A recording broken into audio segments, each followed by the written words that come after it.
Halo, apa kabar teman-teman? Sekarang kita sampai pada bagian 15B, transmisi perjanjian lama yang terakhir. Kita akan bicara mengenai Masoretic Text dan Seder Olam Rabbah.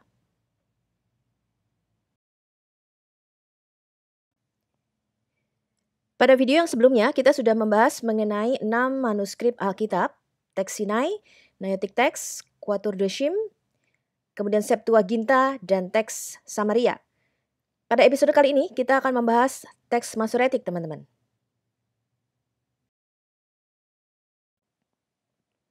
Ini adalah Kodeks Leningrad yang ditulis sekitar tahun 1008 sampai 1009 Masehi ya teman-teman ya. Kodeks Leningrad ini dalam bentuk buku, jadi sudah dijilid. Kodeks itu artinya bentuknya sudah buku teman-teman, dari kitab Kejadian sampai Maleaki, yang menjadi dasar terjemahan Alkitab LAI atau Alkitab Perjanjian Lama yang kita pakai sekarang. Kelahiran teks Masoretic itu dipelopori oleh Rabbi Yose ben Halafta tahun 160 Masehi di Sipori. Jadi Rabbi Yose ben Halafta ini menyalin dalam bentuk huruf Ibrani modern yang dipakai sekarang, disebut teks pra-Masoretic. Ya, kemudian disalin terus-menerus dan akhirnya yang sampai pada kita sekarang ini adalah Kodeks Leningrad. Ya, salinan sebelumnya abad ke-7, abad ke-5 dan ke atas ya, itu sudah tidak ada teman-teman. Yang ada pada kita adalah yang tahun 1008-1009 yang sekarang disimpan di Leningrad ini, yang masih ada ya. Jadi kita lihat Alkitab itulah yang pertama kali dijilid dalam bentuk buku. Ya kalau dulu orang dulu pakainya gulungan-gulungan. Nah Alkitab ini pertama kali dijilid teman-teman. Jadi yang mempelopori pembentukan buku itu Alkitab teman-teman ya. Naskah Masoretic yang kita miliki saat ini adalah Kodeks Leningrad dan Mikraot Gedolot atau Kitab Suci Agung. Manuskrip Ibrani tertua di dunia ini adalah manuskrip Kodeks Leningrad yang berasal dari tahun 1008 Masehi. Ini dalam bentuk huruf Ibrani modern ya. Tahun 1524, naskah Masoretic Yahudi disetujui dalam bentuk akhirnya, diedit oleh Yaakov ben Hayim. Ini menggantikan semua edisi sebelumnya dan melestarikannya hanya untuk penelitian atau kritik teks. Hal ini terdapat di dalam versi Samaria orang Israel tentang Torah halaman 28 tahun 2013. Mikraot Gedolot yang dikenal sebagai Alkitab Rabbinik kedua itu diselesaikan oleh Ben Hayim atau Yaakov ben Hayim Ibnu Adonia. Mikraot Gedolot itu dicetak di Venesia oleh Daniel Bomberg tahun 1524 Masehi. Mikraot Gedolot dari Ben Hayim ini digunakan oleh para penerjemah Alkitab versi King James ya tahun 1611 Masehi sebagai dasar terjemahan Alkitab Perjanjian Lama. Jadi mereka pakai Alkitab yang diedit oleh Yaakov ben Hayim ini yang kita sebut dengan Mikraot Gedolot. Kitab-kitab rabbinik disebut juga The Great Bibles atau Mikraot Gedolot. Ini adalah Alkitab Ibrani yang berisi selain teks aslinya, juga ada komentar para rabi-rabi Yahudi. Jadi ada beberapa rabi-rabi Yahudi yang memasukkan komentar-komentarnya, catatan pinggirnya ya. Edisi pertama dari Alkitab ini diterbitkan oleh Daniel Bomberg, diedit oleh Felix Pratensis. Jadi Alkitab Rabbinik pertama itu diedit oleh Felix Pratensis ya. Pada tahun 1517-1518 Masehi. Yang berisi selain bahasa Ibrani, parafrase dan komentar Aram dari 8 penulis yang berbeda pada kitab-kitab tertentu. Jadi para rabi itu menambahkan catatan pinggirnya ya pada kitab-kitab tertentu. Catatan Masoretic dan juga catatan lainnya. Karena editor Felix Pratensis ini adalah seorang Yahudi yang pindah agama menjadi Kristen, karyanya ini tidak dapat diterima oleh orang-orang Yahudi. Jadi akhirnya Felix Pratensis, orang Yahudi ini masuk jadi Kristen ya. Kemudian edisi keduanya itu diedit oleh Yaakov ben Hayim tadi. Nah banyak kesalahan dari Ben Hayim pada teks Alkitab ini kemudian dikoreksi oleh Menachem Lonsano dan Solomo Yedidayah Norsi. Kesalahannya ini mendorong Bomberg untuk membuat edisi lainnya di mana ia juga sebagai editor cendekiawan Masoretic ternama yaitu Yaakov ben Hayim. Kemudian di akhir hidupnya Yaakov ben Hayim ini juga memeluk agama Kristen teman-teman. Hal ini ada di dalam The Scarf Herzog Ensiklopedia Baru Pengetahuan Agama, volume 2 halaman 168.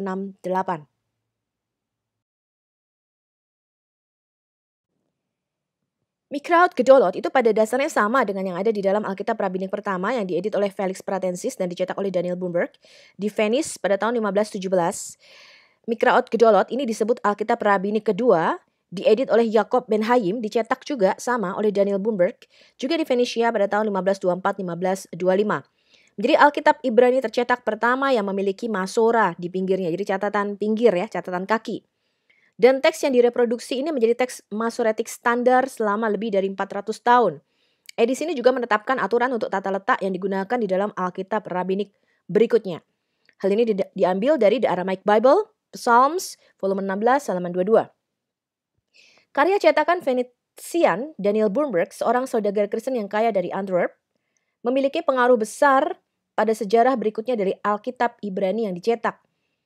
Atas dorongan orang Yahudi yang pindah agama menjadi Kristen, Felix Pratensis dari Ordo Augustinian Hermits, Boomberg mensponsori pengeditan dan pencetakan pada tahun 1517 Masehi.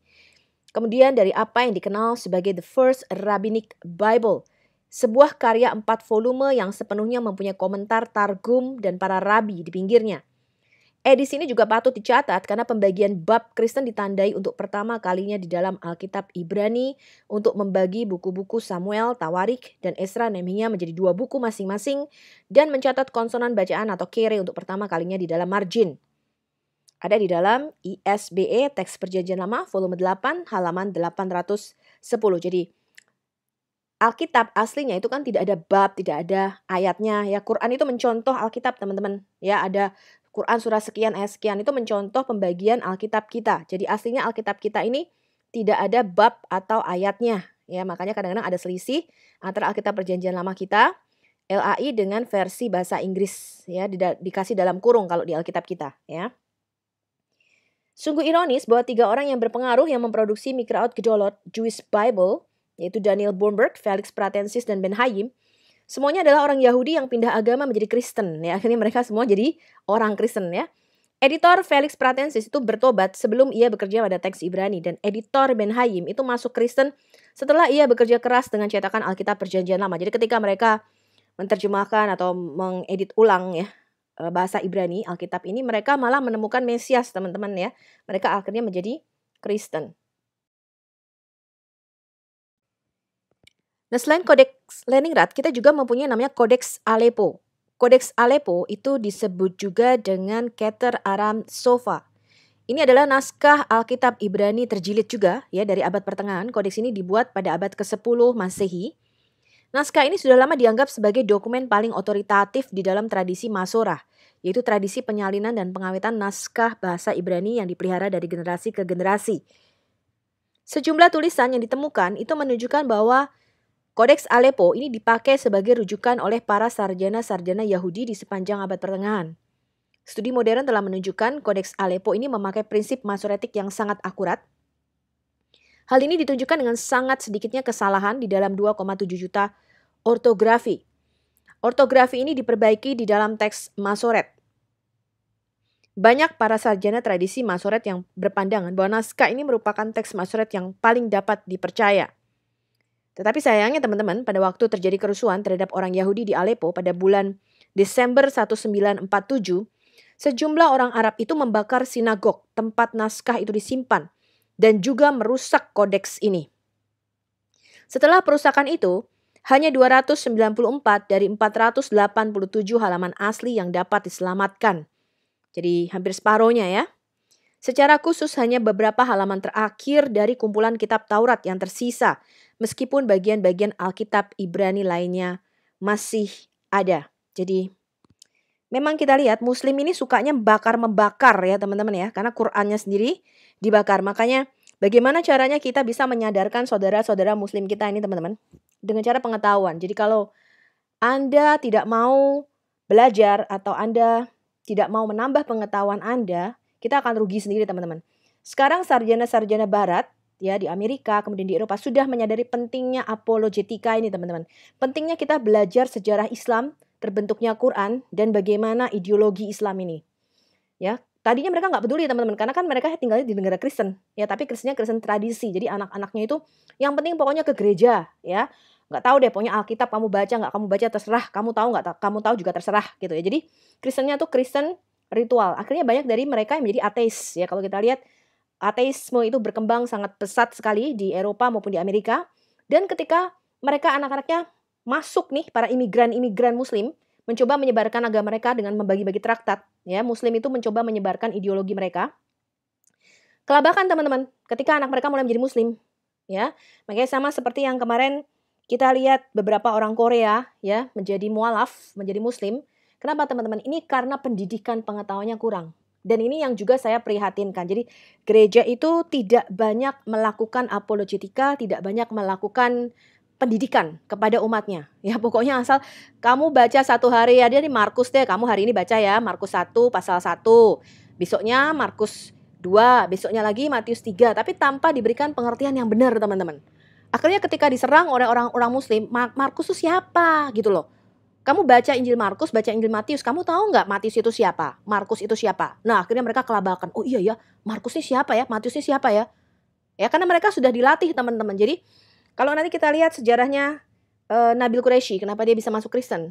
Dia itu sudah dilatih untuk bertanya, teman-teman. Kalau nanti ada orang Kristen yang tanya, apa kamu kenal Yesus? Nabil itu udah dilatih. Coba kamu tanya balik, apa itu Trinitas? Jelaskan.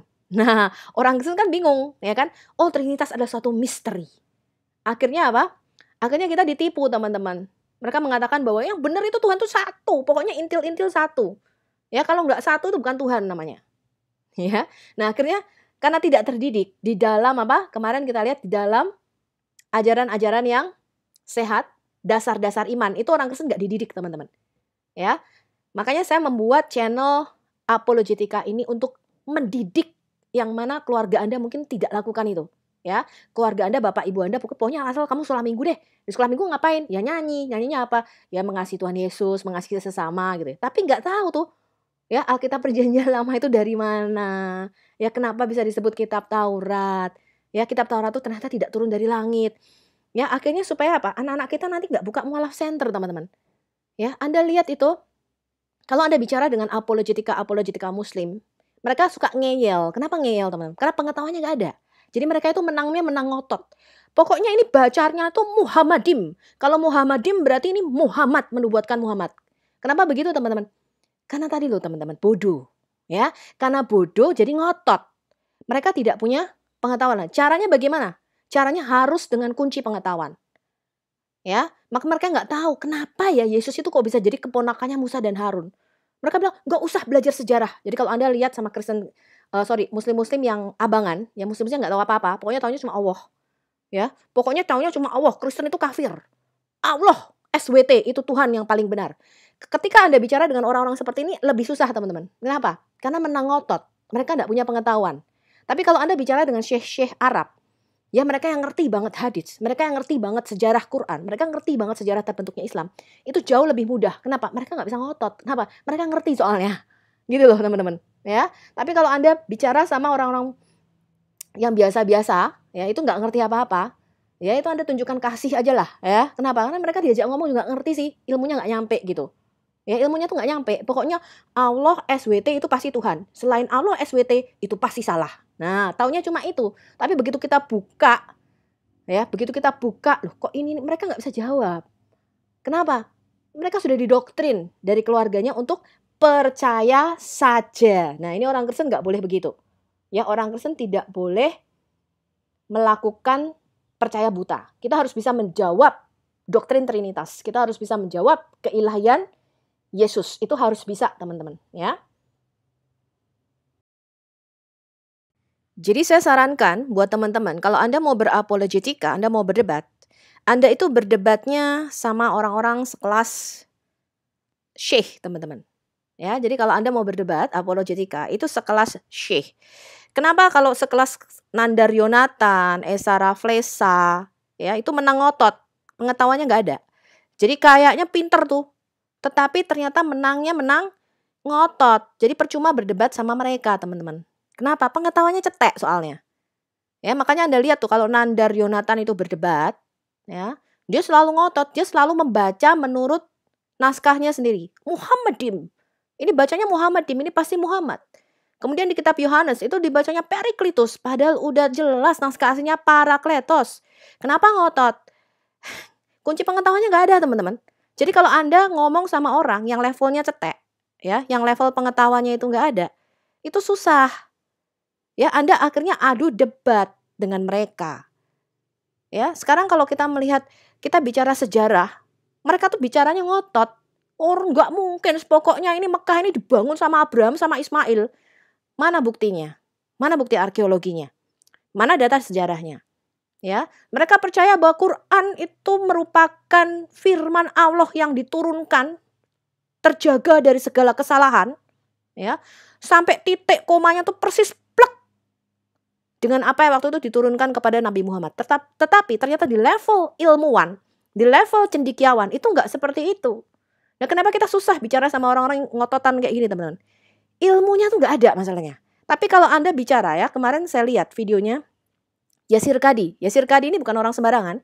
Dia belajar ya, karena orang Barat itu kalau Anda begitu ke negara Eropa atau negara Amerika, mereka tuh nggak ngototan kayak didoktrin kayak ketika Anda ada di dalam negara-negara Timur Tengah, teman-teman. Di negara Timur Tengah, Anda tuh didoktrin setiap hari TV-nya itu dicekoi, ini loh yang benar. Jadi di setiap hari tuh Anda tuh diperlihatkan ini loh yang paling benar.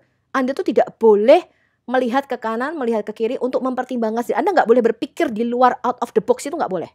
Jadi Anda itu pikirannya sudah didoktrin, teman-teman. Kamu harus berpikir seperti ini. Bahwa ini Quran itu turun dari langit. Bahwa Quran itu terjaga dari kesalahan.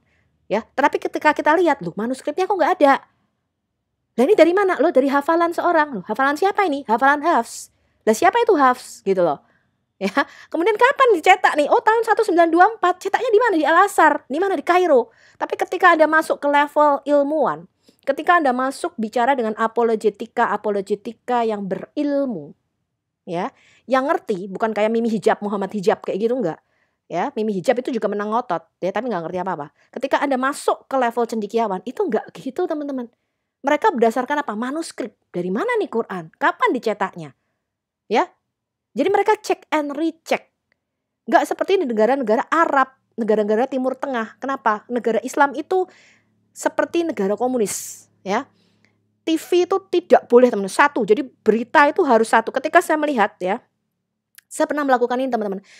Waktu itu berita-berita yang ada di Indonesia nih, ya beredar di Indonesia kan anti Israel. Ya, mereka mengatakan ini Israel ngebom Gaza Palestina. Wah, saya juga prihatin waktu itu, teman-teman. Gila nih Israel, masa orang nggak salah dibom sama dia. Saya bilang kan bisa dirundingkan baik-baik gitu. Ya, walaupun saya percaya tanah Kanaan itu adalah milik mereka, ya Tuhan yang sudah menubuatkan itu dan itu terjadi ya tahun 1948. Tetapi saya juga prihatin gitu. Kok masa anak-anak wanita dibom? Itu kan nggak bener. Israel nggak bener nih. Tetapi saya nggak gampang percaya, teman-teman. Ya, dengan berita-berita yang beredar di Indonesia ini. Saya cek and recheck. Loh ternyata ya mereka duluan yang ngebom Israel. Jadi Israel tuh membalas serangan. Jadi nah berita ini kok tidak diceritakan secara utuh. Jadi orang Islam itu kalau menyebarkan berita itu di-cut. Ngerti ya maksud saya ya? Jadi mereka itu dalam menyebarkan ideologinya, menyebarkan ajaran-ajaran Islam itu tidak jujur caranya. Ya, jadi mereka tuh tidak fair. Mereka menyebarkan itu dengan tipuan, dengan kebohongan. Ya. Makanya kita menghormati yang namanya seperti Quraisy Shihab, teman-teman. Saya menghormati beliau. Kenapa? Ketika beliau bicara itu jujur. Ya. Jadi ketika kita bicara itu juga berlaku bagi orang-orang Kristen, teman-teman. Ketika kita mau menyebarkan ajaran kasih Yesus, itu kita tidak bisa menyebarkannya dengan apa? Dengan kebohongan. Ya, saya setuju dengan pernyataan Bapak Paul Sang kemarin yang mengatakan bahwa nggak boleh itu kamu menyebarkan Kristen tiba-tiba kamu ngaku-ngaku turunan syekh dari mana padahal bukan sebenarnya gitu kan ya teman-teman ya. Nggak boleh kita sama dengan mereka, teman-teman. Kita nggak boleh menyebarkan ajaran kekristenan itu dengan bertakia, dengan kebohongan, nggak boleh. Ya, makanya kita cek and recheck ketika berita itu saya tengok, ternyata ya Indonesia itu kalau menyebarkan berita itu nggak utuh, nggak lengkap, nggak komplit, mereka nggak fair. Ya, bahkan jurnalis Indonesia itu dalam mengabarkan berita itu bukan mengabarkan, teman-teman, tapi mengkaburkan berita. Ya, makanya kita orang Indonesia itu nggak boleh bodoh. Makanya terus langsung emosi panas. Wah, bunuh Israel, bantai Israel. Loh, nanti dulu, sabar gitu loh. Itu ceritanya gimana tuh Anda harus cek and recheck. Jangan asal tuh Anda panas dengar berita. Ternyata saya lihat loh beritanya di-cut. Ternyata Israel tuh hanya membalas serangan. Mereka duluan itu yang mengebom Israel pada waktu itu. Dibalas sama Israel lah, karena senjatanya Israel lebih kuat. Ya, Israel itu punya yang namanya semacam teknologi, teman-teman. Yang mana kalau ada rudal, itu dia sudah tahu dulu dari jarak berapa kilometer, dia sudah tahu rudal itu secara otomatis akan dibalas. Jadi kalau Anda merudal Israel itu nggak akan kena, teman-teman. Mereka punya sistem yang namanya Kubah. Ya, itu sistem teknologi nuklirnya Israel. Tetapi begitu dibalas sama Israel, ya karena Palestina ini nggak punya sistem yang sama, jadi kena hancur gitu loh. Jadi Israel tuh membalas serangan, tetapi berita yang sampai ke Indonesia, Israel tuh membantai. Nah ini kan nggak fair. Ya, jadi saya lihat teman-teman di Indonesia, baik yang Muslim maupun Kristen, jangan lagi Anda itu bodoh. Yang penting itu jangan bodoh, teman-teman. Kalau Anda bodoh, ideologi apapun itu bisa dicekoi. Termasuk ajaran Kristen. Jadi kalau ada pendeta yang mengatakan bahwa kamu harus cerai, ini perintah Yesus. Perintahnya di mana? Dia kasih ayatnya nih. Nih, Yesus mengatakan membawa pedang. Pedang antara apa? Kamu dengan suamimu. Jadi suamimu harus nikah sama saya. Lah Anda tuh ya nurut-nurut aja. Yang bodoh namanya. Ya. Jadi kecerdasan itu harus ada, baik Anda di Kristen maupun Anda Muslim. Jangan bodoh, teman-teman. Kalau Tuhan memberikan kita karunia otak, itu dipakai. Jangan otaknya tuh disimpan. Kemudian menang otot. Anda rugi. Kenapa? Keselamatan itu enggak gandeng-gandengan. Ketika kita nanti mencari Tuhan, mencari keselamatan. Saya suka kemarin ya kesaksiannya seorang yang masuk jadi Kristen ya, di penjara, dia pernah di penjara. Di channel Tanpa Ragi, dia mengatakan saya enggak cari agama. Saya cari kebenaran, saya cari Tuhan. Itu yang paling benar, teman-teman. Ya. Jadi Anda tuh kadang-kadang ngotot tapi isi otaknya enggak ada itu loh. Saya tuh kadang-kadang mangkelnya di situ. Ya, kalau ngotot itu pakai kepinteran, pakai otak. Ya, ngotot tapi otaknya nggak ada. Ya, channel-channel yang mualaf center Erik gitu ya, mualaf itu aduh, itu Anda ngikuti gitu makin bodoh, teman-teman. Ya, Anda harus ngikuti channel tuh yang membawa pinter. Jangan Anda ngikuti channel yang bawanya bodoh, ngotot. Anda ikut bodoh, teman-teman, lama-lama ya. Nah, sekarang kita belajar, teman-teman. Naskah Masoretik Ibrani Perjanjian Lama pertama kali itu dibakukan di Sipori. Sipori ini di Tiberias ya, oleh Rabi Yose ben Halafta tahun 160. Ini cikal bakal teks Masoretik kita. Kita sebut dengan namanya pra-Masoretik teks. Teks Sipori ini kemudian dipakai oleh para Masoret di Tiberias tahun 600 Masehi. Mereka menambahkan tanda diakritikal, ya, menandakan tanda vokalnya, nikut ya, kemarin yang kita belajar, untuk membuat Kodeks Leningrad yang tertanggal 1008 Masehi. Teks Masoretik seperti yang kita miliki hari ini itu distandarisasi oleh orang-orang Yahudi anti-Kristen di Sipori pada tahun 160 Masehi. Jadi mereka tuh anti-Kristen, teman-teman, tapi teksnya tetap kita pakai gitu ya. Jadi kalau ada tuduhan Kristen memalsukan Alkitab itu nggak mungkin dong, kita nggak kerja sama orang Yahudi yuk ya. Yahudi itu malah anti-Kristen ya. Tetapi teksnya kita pakai. Kenapa? Karena kita tahu itu kebenaran firman Tuhan. Jadi terlepas dari manusianya, teksnya itu adalah kebenaran firman Tuhan. Dan kemudian setelah Bait Suci dihancurkan dan Yahudi ini menjadi diaspora tersebar dari mulai tahun 70 Masehi itu kan Bait Suci dihancurkan, dan 135 Masehi ya, manuskrip Alkitab itu berada di tangan sekelompok kecil orang-orang Yahudi yang ada di Sipori ini.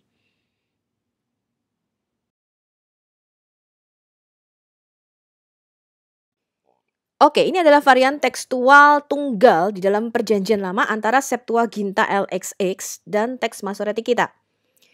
Yang pertama, Metuselah itu berumur 187 tahun ketika Lamek dilahirkan, bukan 167 tahun. Ya, ini di Kejadian 5 ayat 25. Kemudian, Yakub itu masuk ke Mesir dengan 75 orang. Ya, kemarin kita lihat bahwa semua keluarga Yakub, ini termasuk kita menghitung cucunya Yusuf, ya. Itu 75 orang, ternyata bukan 70 ya. Di Kejadian 46 ayat 27, Keluaran 1 ayat 5, Ulangan 10 ayat 22.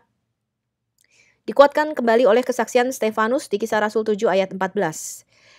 Nah, nanti kita akan melihat, teman-teman, ini kronologi banjir Nuh yang ada di kitab Kejadian. Ada 3 varian teks yang kita perhitungkan, yaitu di dalam Kejadian 7 ayat 11, Kejadian 8 ayat 4, dan Kejadian 8 ayat 14. Kemudian ada 471 ayat Septuaginta LXX yang identik dengan Taurat Samaria tetapi berbeda dari teks Masoretik kita. Kemudian ada 154 ayat dari The Dead Sea Scroll yang setuju dengan Taurat Samaria dan Septuaginta LXX tetapi berbeda dengan teks Masoretik kita. Yang kelima ini, ya, perbedaan yang 154 ini Anda bisa lihat di video ke-11C ya, teman-teman ya. Sudah saya tunjukkan 154 ayat yang berbeda dari teks Masoretik kita yang ada di The Dead Sea Scroll. Perbedaan tersebut itu tidak merubah makna kalimat. Kita masih bisa memahami maksud kalimat tersebut dengan baik. Sekarang kita lihat perbedaannya satu persatu.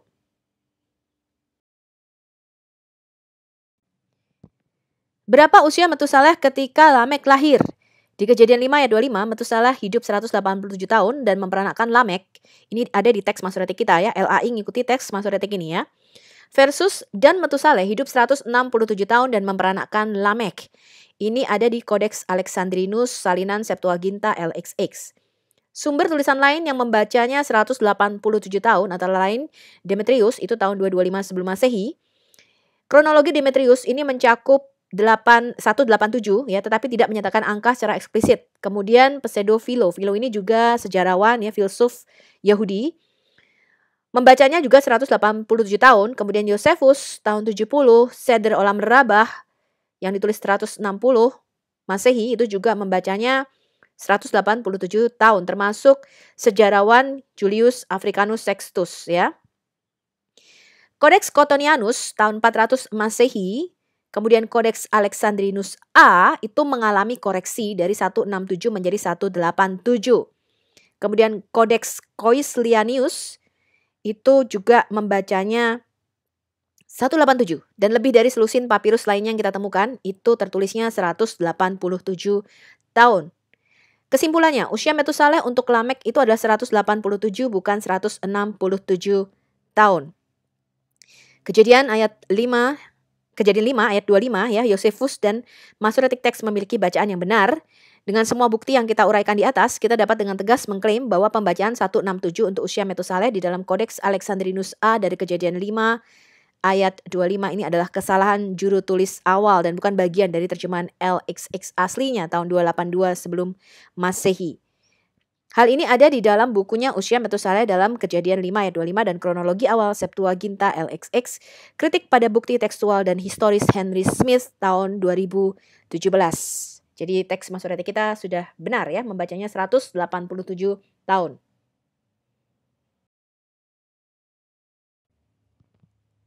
Oke, ini variasi lain yang saya juga sudah jelaskan, yang menurut orang Muslim ini menjadi kontradiksi. Ya, itu kita temukan di naskah The Dead Sea Scrolls. Saya sudah paparkan secara jelas ini 4Q13 dan 4Q1. Naskah The Dead Sea Scroll yang ditemukan itu membenarkan pembacaan Septuaginta LXX dan tidak setuju dengan Masoretic Text. Jumlahnya bukan 70 tapi 75 orang tentang jumlah keluarga Yakub yang mengungsi ke Mesir di kitab Keluaran 1 ayat 5. Hal ini dikonfirmasi oleh kesaksian Stefanus di Kisah Rasul 7 ayat 14. Mereka menghitung cucu Yusuf dimasukkan dalam hitungan keluarga Yakub. Jadi kalau Anda lihat di situ 4Q13 dan 4Q1 semuanya mengatakan 75 yang benar. Ya, ini sudah saya jelaskan pada waktu kita membahas The Dead Sea Scroll. Oke, ini adalah variasi lain teman-teman. Ya, yang ada di dalam teks Masoretik kita dan Septuaginta LXX. Tapi kalau di sini posisi saya pakai yang Masoretic Text. Saya lebih setuju yang Masoretic Text ya. Ini tentang banjir Nuh teman-teman. Kejadian 7 ayat 11, pada tahun ke-600 kehidupan Nuh pada bulan kedua, pada hari ke-17 bulan itu. Ya, jadi menurut Masoretic Text, Kejadian 7 ayat 11 itu pada tanggal 17 bulan kedua. Kemudian di Septuaginta LXX itu nggak tanggal 17 teman-teman, tapi tanggal 27. Ya, Septuaginta membacanya tanggal 27. Kemudian tanggal lainnya lagi yang berbeda, yaitu Kejadian 8 ayat 4. Pada bulan ke-7, pada hari ke-17 bulan itu, Bahtera Nuh itu bersandar di pegunungan Ararat. Masoretic Text membacanya tanggal 17 lagi nih, kandasnya. Ya. Tetapi Septuaginta membaca Kejadian 8 ayat 4. Bahtera kandas di bulan ke-7 pada hari ke-27. Nah, Anda lihat tabel sebelah kiri, itu adalah tabel perbedaannya teman-teman. Ya, total waktunya sama, cuman ada perbedaan di dalam detailnya, ya. Kemudian Kejadian 8 ayat 14, Masoretic Text membacanya pada bulan kedua pada hari ke-27. Bulan itu bumi kering dan Septuaginta membacanya pada bulan kedua pada hari ke-27. Bulan itu tanah itu dikeringkan. Jadi ada sedikit variasi atau perbedaan, tetapi mereka sama di dalam total harinya, kapan Nuh masuk ke dalam bahtera, kemudian kapan air itu mulai meluap, ya, kemudian kapan Nuh keluar dari bahtera, itu pada dasarnya total jumlah harinya sama teman-teman. Kalau Anda lihat di situ setahun lebih ya, 377 hari Nuh ada di dalam bahtera, ya, tetapi ada detail-detail perbedaan di situ. Ya, tadi kita sudah melihat ada 3 varian di dalam kronologi bahtera Nuh, yaitu Kejadian 7 ayat 11, kemudian Kejadian 8 ayat 4, dan Kejadian 8 ayat 14. Nah, tidak ada naskah gulungan laut mati sayangnya ya yang ditemukan mengenai Kejadian pasal 5 sampai 11 ini yang ditemukan. Jadi kita tidak bisa menentukan nih apa perubahan itu terjadi atau sebelum atau setelah kelahiran gereja ya pada tahun 30 Masehi. Jadi kita belum bisa menentukan mana yang benar, 17 apa tanggal 27 ya. Lalu apa kesimpulan kita teman-teman? Kesimpulannya Septuaginta LXX itu memiliki sinkronisasi triplet yang mengatakan banjir mulai berhenti dan Nuh meninggalkan bahtera pada hari ke-27 dalam ketiga kasus itu. Perubahan ini mempertahankan periode 150 hari kedua sejak saat air itu berhenti dan bahtera itu berhenti di Kejadian 7 ayat 24, Kejadian 8 ayat 4, dan akhir daripada banjir itu pada hari ke-300 yaitu Kejadian 8 ayat 3. Di dalam Septuaginta, 3 periode waktu terakhir itu adalah 773 hari sampai banjir berakhir pada hari ke-300. Berarti bahwa banjir berakhir itu 3 hari setelah Nuh melepaskan merpati yang terakhir ya. Masoretic Text itu memiliki bacaan 7723 hari sampai banjir itu berakhir pada hari ke-300 yang berarti 23 hari setelah merpati ketiga yang dilepas itu tidak kembali. Jadi Nuh itu kan melepaskan 2 burung ya. Pertamanya ada burung gagak dan burung merpati ya. Nah, Yosefus itu menggunakan teks Ibrani pada tahun 70 Masehi itu menggunakan hari ke-27 sebagai permulaan air bah. Dia mengikuti kronologi Septuaginta ini. Nah, saya mau kasih perbandingan kepada teman-teman bahwa tanggal 17 bulan Nisan untuk kandasnya bahtera Nuh itu mempunyai arti teman-teman. Ya, kenapa tanggal 17 ini yang kita pakai di teks kita yang sekarang. Tanggal 17 bulan Nisan itu mempunyai arti hari yang baru dan bertepatan dengan kebangkitan Yesus. Jadi Yesus itu mati tanggal 14 Nisan pada hari Paskah. Kemudian dia bangkit pada tanggal 17 bulan Nisan ya. Sesuatu yang memulai era baru. Ya, nanti kita lihat sejarahnya juga ya. Bulan ke-7 bulan Nisan inilah yang akan diganti Tuhan menjadi bulan pertama pada waktu Paskah pertama ketika orang Israel keluar dari Mesir. Ini kita singgung sedikit mengenai kalender Yahudi teman-teman. Jadi orang Yahudi itu punya 2 kalender. Kalender sipil itu dimulai dari bulan Tisri, diakhiri bulan Elul. Ya, jadi 12 bulan. Kadang-kadang ada selisih hari per bulannya, ada yang 29, ada 30 kadang-kadang. Ya, nanti kita nggak akan bicara lebih detail di sini. Ketika nanti kita belajar Hamoyadim atau perayaan-perayaan Yahudi, kita akan membahasnya lebih detail ya mengenai penanggalan bagaimana caranya orang Yahudi itu menghitung waktu dan tahun ya. Yang kedua itu adalah kalender agamawi, yaitu ketika Tuhan memerintahkan orang Israel melakukan Paskah yang pertama keluar dari Mesir, Tuhan itu mengganti bulan ke-7. Mereka kan keluar dari Mesir ya, itu setelah melakukan Paskah ya, setelah tanggal 14 Nisan, tanggal 15-nya mereka keluar ya. Itu bulan Nisan, bulan ke-7 ini teman-teman. Ya, ini disuruh Tuhan menjadi bulan yang pertama. Jadi mereka tahun barunya 2 kali ya. Enak ya tahun barunya 2 kali ya. Ada bulan Tisri dan bulan Nisan atau bulan Abib ya. Jadi bulan Nisannya tuh diganti jadi Tisri gitu ya. Jadi diganti menjadi bulan yang pertama. Jadi tahun barunya 2 kali. Nah, ini sedikit menyinggung mengenai penghitungan kalender Yahudi teman-teman.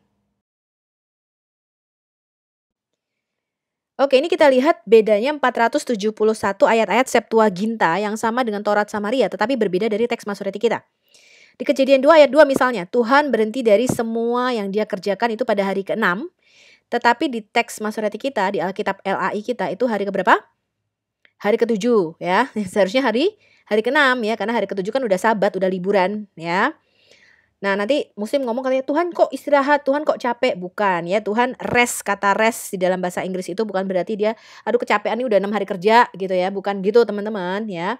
Tetapi adalah dia berhenti, dia stop dari semua yang dia kerjakan. Makanya Tuhan berkata, "Kuduskanlah hari Sabat," ya karena dia menciptakan segala sesuatu selama 6 hari. Nah, yang saya mau highlight lainnya adalah, genealogi teman-teman. Jadi Nuh memperanakkan ini gitu ya.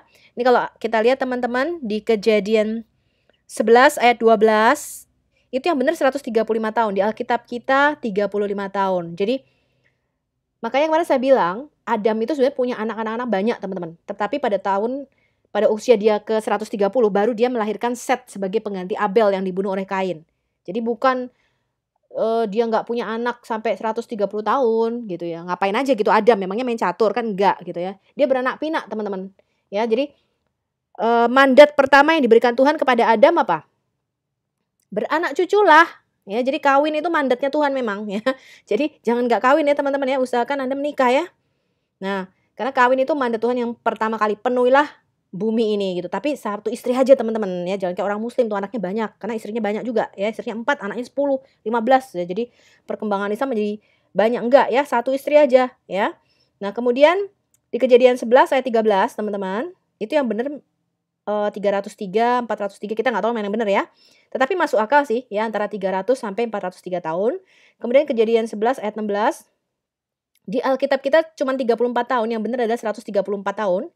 Kemudian Kejadian 11 ayat 18, itu di Alkitab kita 30 tahun, harusnya 130 tahun. Kejadian 11 ayat 20, 32 tahun di Alkitab kita, yang benar adalah 132 tahun. Kemudian Kejadian 11 ayat 22. Nah, usianya jadi pendek-pendek ya, teman-teman ya. Itu yang benar adalah 130 tahun, Kejadian 11 ayat 24. Ya, Terah itu dilahirkan ketika bapaknya berusia 79 tahun. Jadi pada zaman dulu tuh orang tuh tua-tua ya teman-teman ya. Tapi bukan berarti mereka nggak punya anak sebelum itu loh. Ya, mereka bukan berarti nggak punya anak sebelum itu. Tapi ini adalah nama-nama yang ditulis di dalam Alkitab, itu adalah garis keturunan yang dipilih Tuhan. Gitu ya, garis keturunan, jalur keturunan yang dipilih oleh Tuhan. Jadi Shem itu misalnya anaknya banyak sebenarnya. Cuman ada jalur keturunan yang dipilih Tuhan, itu yang ditulis di dalam Alkitab. Jadi itu bisa Anda koreksi menurut Septuaginta Alkitab kita. Anda bisa lihat teman-teman, Anda bisa post sendiri video ini, kemudian Anda bisa cocokkan. Ya, saya tidak mengatakan apakah Septuaginta yang benar atau Masoretic teks yang benar, tapi saya merasa bahwa Septuaginta ini lebih tua daripada teks Masoretic kita, sehingga jauh lebih masuk akal ya. Jadi kita bisa meraba autograf atau naskah aslinya itu seperti apa kalau kita membanding-bandingkan manuskrip yang ada. Oke, ini halaman selanjutnya Anda bisa lihat itu perbedaannya dengan teks Masoretic kita, nggak terlalu banyak signifikan sih, yang beda tadi angka-angka kelahiran itu cukup signifikan bedanya ya, karena ratusan tahun, makanya saya highlight. Kalau yang lain-lain tuh nggak banyak beda teman-teman, ya. Jadi kata-katanya itu kita masih bisa merekonstruksi, aslinya dia mau ngomong apa sih? Ya, Anda lihat di situ. Oke, ini lanjutannya teman-teman, jadi ada 471 ya perbedaannya. Kalau kita lihat bedanya nggak banyak ya, bedanya dikit-dikit. Kita masih bisa merekonstruksi autografanya di situ. Iya, ini ada 248 perbedaan. Anda bisa pause, Anda bisa bandingkan dengan Alkitab kita ya. Saya nggak akan bahas satu-satu, bisa kepanjangan video kita ya.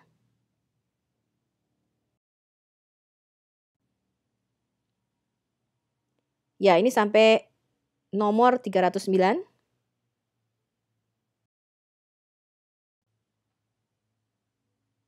Ya, itu kalau kita lihat bedanya nggak banyak ya kata-katanya dengan teks Masoretic kita.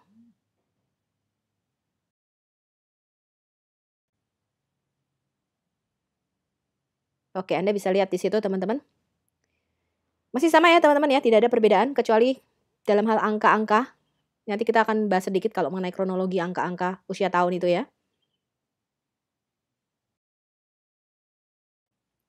Iya, ini halaman terakhir. Jadi total ada 471 perbedaan antara Septuaginta dengan teks Masoretic yang kita pakai sekarang. Septuaginta ini lebih mirip dengan Torat ya, Samaria. Jadi orang Samaria itu juga penting Toratnya ya. Kita nggak bisa mengabaikan begitu saja karena Taurat mereka ternyata merupakan bukti manuskrip yang cukup penting. Oke, kita mau singgung sedikit mengenai Seder Olam Rabbah. Seder Olam Rabbah itu adalah tatanan agung dunia atau The Great Order of the World. Adalah naskah bahasa Ibrani yang memuat kronologi penciptaan sampai zaman Alexander Agung mengalahkan Persia tahun 300 sebelum Masehi, ditambah sedikit rujukan zaman Kaisar Hadrian dan pemberontakan Simon Bar Kokhba tahun 132-135 Masehi ya. Di dalam Talmud Babilonia, Tawarik ini dikutip beberapa kali dengan hanya dirujuk sebagai Seder Olam. Kemudian Seder Olam Rabbah ini juga dikutip oleh komentator Alkitab yang lebih kuno termasuk Rashi. Rashi itu adalah Rabbi Shlomo Yitzhaki. Sejak abad ke-12 mulai disebut sebagai Seder Olam Rabbah untuk membedakannya dengan Tawarik yang lebih pendek dan lebih baru yaitu Seder Olam Suta. Seder Olam Suta itu ditulis kira-kira tahun 800-an Masehi ya. Yang menamai Seder Olam Rabbah itu pertama kali adalah Abraham ben Nathan yang juga disebut sebagai Hayarhi ya. Seder Olam Rabbah ditulis itu di Sipori sekitar tahun 140-160 Masehi oleh Rabbi Yoshe ben Halafta. Ini memuat kronologi dari penciptaan hingga kira-kira pemberontakan Bar Kokhba ya tahun 135 Masehi. Nah, kalau kita hitung usia bumi dari tahun penciptaan sampai tahun 2020 ya, Masoretic Text kita itu merujuk ke Seder Olam Rabbah ini penghitungannya. Kira-kira tahun 5781. Ya, 5781 tahun penciptaan. Jadi nggak sinkron ya, nggak sinkron. Nah, kemudian Seder Olam Rabbah ini ditulis dalam 30 bab dan 117 ayat. Kita nggak akan bahas satu-satu ya, saya hanya highlight yang penting saja. Lalu bagaimana orang Yahudi ini memahami pandangan eskatologis atau akhir zaman dan kedatangan Mesias? Ini adalah tafsiran mereka ya. Tahun kedua Asia, Elia itu disembunyikan dan tidak akan terlihat lagi sampai Raja Mesias akan datang. Maka Mesias akan terlihat, kemudian disembunyikan untuk kedua kalinya sampai Gog dan Magog datang. Tapi sekarang dia menuliskan perbuatan semua generasi. Di 2 Raja-Raja 1 ayat 17, dia Ahasia itu mati mengikuti firman kekal yang dikatakan oleh Elia. Hal ini ada di dalam Seder Olam yang ditulis tahun 160 Masehi. Nah, dipercaya secara luas oleh semua orang Yahudi bahwa the days of the Messiah atau hari-hari sang Mesias itu bahwa Mesias akan datang setelah 85 Yobel. Ya, jadi 85 kali 50 dari tahun penciptaan atau 4250 tahun sejak bumi diciptakan. Dan lebih khusus lagi itu dalam rentang waktu 1708 tahun, yaitu antara tahun 4292 sampai tahun 6000 setelah account creation atau setelah tahun penciptaan. 85 Yobel itu 85 kali 50 dari tahun penciptaan atau 4250 tahun account creation. Itu ada di Talmud Babilonia. Kemudian Yesus Kristus itu dilahirkan tepat di dalam jendela yang diharapkan yaitu 5554 tahun setelah tahun penciptaan menurut silsilah atau kronologi dari Septuaginta LXX. Seder Olam Rabbah itu mengurangi usia bumi sehingga Yesus itu dilahirkan terlalu dini 3761 tahun setelah penciptaan. Nah, tidak lama setelah Seder Olam ini ditulis, ya, mereka membuat naskah Pramasoretik, ya, orang-orang Yahudi ini secara sistematis menyesuaikan angka kronologinya di dalam teks-teks Masoretik Ibrani mereka, sehingga Yesus ini dilahirkan 4114 tahun setelah account creation. Jadi masih 178 tahun terlalu dini. Ya, karena Mesias itu tidak dapat datang sebelum 4292 tahun account creation. Jadi mereka itu Seder Olam itu mengurangi usia bumi yang sebenarnya dari 5554 sebelum Masehi menjadi 3761 sebelum Masehi. Ya, dan disayangkan gereja-gereja di Indonesia kalau merayakan Rosh Hashanah atau tahun baru mengikuti tahun yang sudah ada di dalam Seder Olam Rabbah ini, teman-teman. Seder Olam Rabbah ini adalah kronologi yang korup oleh Rabbi Yose ben Halafta yang ditulis tahun 140-160 Masehi yang menetapkan tanggal penciptaan itu adalah 3761 sebelum Masehi. Mungkin tujuan utamanya adalah menolak Yesus Kristus sebagai Mesias orang Yahudi ya pada waktu itu ya. Nah, ramalan Daniel tentang 70 minggu itu didefinisikan ulang dari dekrit untuk membangun kembali Yerusalem ke Mesias itu kepada periode penghancuran bait suci pertama dan kedua. Jadi penghancuran bait suci oleh Raja Babel Nebukadnezar, mereka menghitung dari situ teman-teman, 70 minggunya nubuatan Nabi Daniel ini. Tetapi harusnya 70 minggu nubuatan Nabi Daniel. Ini dihitung dari sejak dekrit dikeluarkan. Kemarin kita sudah belajar dekritnya itu oleh Raja Artasasta, ya. Dari tanggal itu kemudian kita hitung 70 minggunya Nabi Daniel. Nah, periode aktual itu adalah 587 sebelum Masehi ditambah 70 Masehi. Jadi 657 tahun, bukan 490 tahun. Seder Olam itu harus menghapus 167 tahun dari sejarah Yahudi mereka sendiri untuk menjadikan 70 minggu Daniel itu sesuai dengan interpretasi baru mereka yang non-Alkitab. Jadi mereka memangkas masa penjajahan Persia dari 205 tahun menjadi 52 tahun. Jadi penjajahan oleh Persia ini sebenarnya adalah tahun 539 sampai 333 sebelum Masehi, ya, sampai pada zaman Alexander Agung mengalahkan Persia. Untuk melepaskan nubuatan 70 minggu dari Daniel 9 ayat 24 sampai 27, ya, dan mengakhiri tahun Yesus disalibkan pada tahun 30 Masehi ini supaya nggak klop gitu loh, ya. Dan semua orang Yahudi saat ini percaya bahwa Seder Olam Rabbah ini adalah kronologi yang benar gitu. Padahal kita tahu itu kebohongan atau pemalsuan, ya, atau fiksi yang secara langsung bertentangan dengan Torah Yahudi Ibrani sehubungan dengan nubuatan Nabi Daniel di dalam Daniel 9 ayat 24. Meskipun secara universal itu diakui sebagai kronologi yang korup, tetapi kronologi ini dikutip oleh rabi-rabi Yahudi modern. Jadi dengan Seder Olam Rabbah, itu hari-hari Sang Mesias, antara Mesias itu diharapkan datang tahun 531 sampai tahun 2239 Masehi, teman-teman. Yang mengesampingkan Yesus, kemudian Simon Bar Kokhba itu dicoret gitu ya. Jadi ini bukan Mesias nih, karena dia datang kan pada tahun kira-kira Yesus itu -5 ya sebelum Masehi. Tetapi kalau menurut hitungan Seder Olam Rabbah itu menjadi tahun 531 ke atas nih harusnya Mesias datang gitu ya. Nah, ditulis pada tahun 160 Masehi, Seder Olam ini pasal 30 menyebutkan Simon Bar Kokhba itu sebagai Simon anak kebohongan ya, Bar Kosiba katanya gitu ya. Nah, setelah Kaisar Hadrian itu membunuh orang-orang Yahudi di dalam Holocaust yang besar-besaran pada tahun 135 Masehi. Kemudian Kaisar Hadrian itu menamai Yerusalem itu diberi nama baru, teman-teman, Aelia Capitolina. Dan mendedikasikan Yerusalem itu untuk dewa Jupiter. Dia juga mendirikan sebuah kuil yang didedikasikan untuk Jupiter itu di Bukit Bait Suci yang sekarang ini. Ya, dan mengganti nama Yudea itu menjadi Suriah Palestina yang sekarang kita sebut dengan Filistin ya, atau Palestina. Ini ada di Seder Olam bab 30.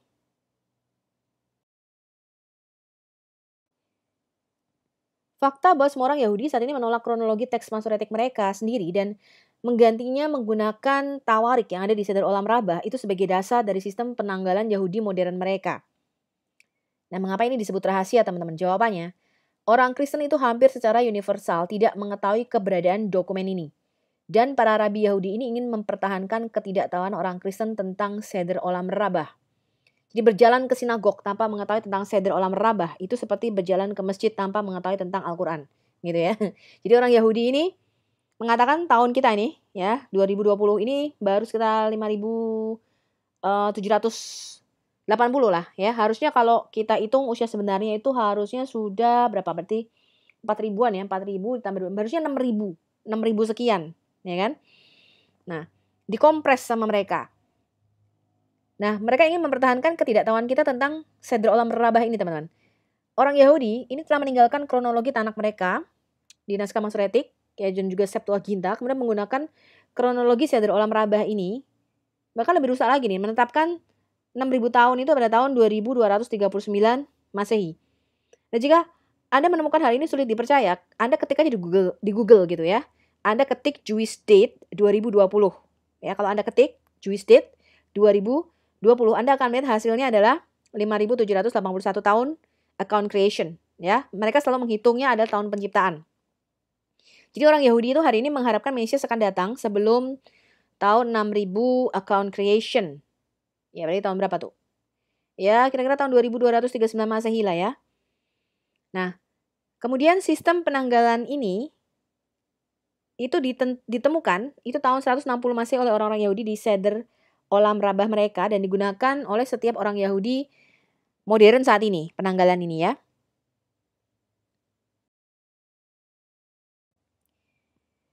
Kemudian pada tahun 160 Masehi orang Yahudi itu mulai menyamakan Sem ini dengan Melkisedek ya untuk pertama kalinya dalam sejarah Yahudi untuk melawan doktrin Kristen bahwa Kristus itu adalah tipe Melkisedek seperti yang terlihat di dalam kitab Ibrani kita. Jadi kalau kita kan percaya bahwa Melkisedek, yang kita belajar Melkisedek itu salah satu misteri teman-teman. Jadi saya nggak ingin kita berdebat mengenai Melkisedek, tapi kita mau belajar aja ya Melkisedek ini siapa gitu ya. Kalau menurut saya itu adalah tipologi daripada Kristus. Nah, sumber-sumber sastra Yahudi awal yang kita lihat kemarin di The Dead Sea Scroll itu tidak membuat hubungan antara Sem dan Melkisedek. Mereka tidak menafsirkan bahwa Melkisedek ini adalah Shem. Ya, Shem sebagai Raja Salem pada waktu itu atau Raja Yerusalem. Seperti yang kita sudah lihat di dalam The Dead Sea Scroll. 1Q Genesis Apokrifa. Pada zaman Kristus, harapan Mesias Yahudi tentang kedatangan Melkisedek ini sebagai makhluk ilahi, teman-teman. Makhluk surgawi. Jadi Melkisedek ini menurut mereka bukanlah manusia biasa karena tidak berbapa, tidak beribu, ya, merupakan tipologi daripada Mesias gitu ya. Hari-harinya tidak berakhir dan sebagainya. Anda boleh sih mempunyai catatan yang berbeda dengan saya ya. Anda boleh menerka-nerka siapa Melkisedek itu ya. Nah, tapi bukan Shem teman-teman. Seperti yang dicatat di dalam The Dead Sea Scroll yang berasal dari tahun 90 sebelum Masehi itu di 11Q Melkisedek. Kemarin kita sudah membahasnya ya ketika Anda buka lagi video saya yang mengenai The Dead Sea Scroll bahwa komunitas Qumran itu menafsirkan Melkisedek itu adalah sosok makhluk ilahi teman-teman yang merupakan tipologi daripada Mesias sendiri. Nah, sumber sastra paling awal itu yang menyamakan Melkisedek dengan Shem itu adalah Sedra Olam Rabbah ini pada tahun 160 Masehi. Kemudian Targum Onkelos pada tahun 225 Masehi. Targum Onkelos itu adalah terjemahan Aramaik. Jadi terjemahan Alkitab dalam bahasa Aramaik ya. Alkitab dengan jelas mengajarkan di dalam semua versi, baik Septuaginta, LXX, dan bahasa Ibrani Masoretik, bahwa Sem itu dilahirkan dari anak kedua ketika Nuh berusia 502 tahun. Nah, kebingungan menentukan nih siapa yang lebih tua antara Shem dan Yafet. Ini disebabkan oleh varian teks minor di dalam naskah-naskah Ibrani pada tahun 160 Masehi. Jadi kita menyangka bahwa Shem ini harusnya anak pertama nih, karena disebut lebih dulu kan Sem, Ham, dan Yafet gitu. Tapi sebenarnya Yafet itu adalah abangnya Shem, sedangkan Ham itu anak terkecil. Berarti Sem itu anak tengah kan gitu kan. Anaknya Nuh kan 3 gitu ya. Menurut Islam ada satu lagi yang mati di banjir gitu ya. Tapi nggak tahu namanya siapa, katanya namanya Yam gitu ya. Menurut Quran kan anaknya Nuh ada 4, ada satu yang mati kebanjiran. Terus ketika ditanya tafsirnya ini siapa nih anak Nuh yang mati tenggelam ini? Oh, namanya Yam gitu. Karena Sem, Ham, Yafet, Yam gitulah ya, sama-sama gitu ya namanya ya. Nah, enggak ya teman-teman ya. Jadi kalau kita melihat teks itu Sem itu anak kedua, Yafet itu lebih besar abangnya dikatakan. Ham itu anak paling kecil pasti. Ham itu anak bungsu ya. Nah, di dalam Kejadian 10 ayat 21 Septuaginta LXX itu menunjukkan Shem lebih muda dari Yafet. Tetapi kata-kata Ibrani di dalam teks Masoretik ini membuat jadi nggak pasti gitu siapa yang lebih tua. Variasi minor di dalam kata-kata Ibrani persis seperti yang ingin dicapai oleh orang Yahudi di dalam revisi antikristen mereka terhadap Alkitab Ibrani pada tahun 160 Masehi. Jadi Septuaginta LXX itu menyebut Yafet dengan the great Yafet, ya, Yafet yang agung. Dalam artian dia lebih tua, ya, abang gitu ya, dari Shem. Dan mungkin juga lebih terkenal, lebih kuat, lebih kaya gitu ya daripada Shem. Ya. Orang Yahudi ini ingin melawan doktrin anti-Kristen di dalam kitab Ibrani bahwa Yesus itu memiliki imamat Melkisedek sebagai raja, sebagai imam, sebagai penakluk Mesias. Ya. Jadi dia tidak ingin mengaku Yesus sebagai Mesias.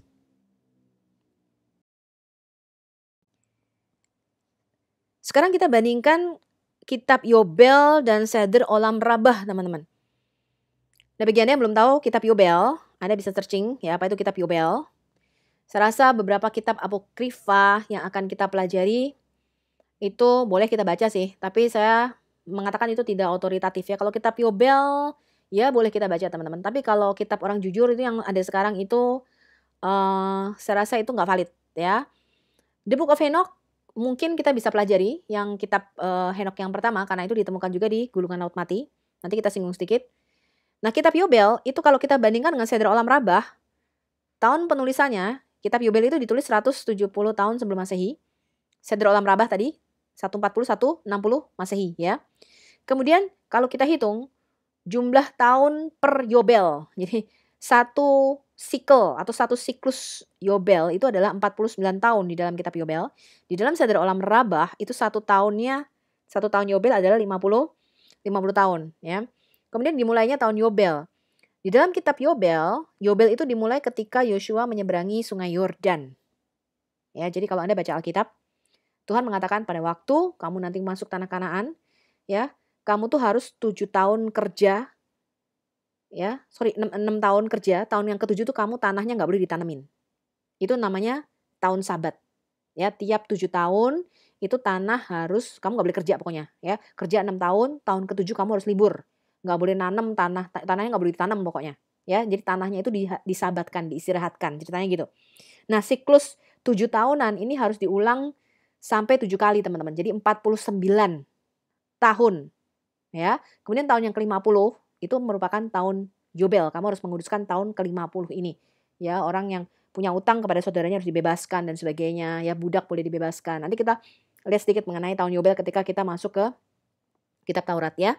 Nah, kalau di Seder Olam Raba, Yobel itu dimulai 14 tahun setelah Yosua menyeberang Sungai Yordan. Ini perbedaannya ya. Kemudian kronologi waktunya. Di kitab Yobel itu dari mulai penciptaan sampai orang Israel keluar dari Mesir itu kira-kira 2450 tahun. Account creation ya.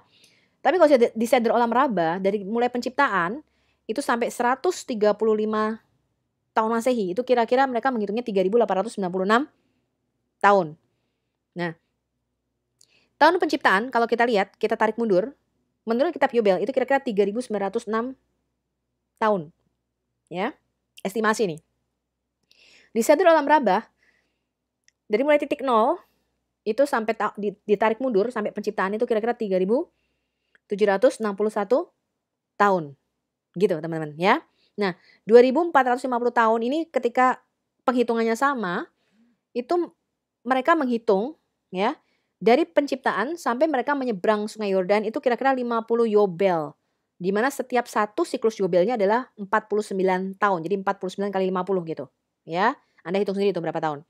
Nah, 2450 tahun. Kemudian di Seder Olam Rabah itu dari penciptaan sampai keluaran itu 49 Yobel. Ya, di mana per Yobelnya satu siklus mereka itu menghitungnya 50 tahun Yobel.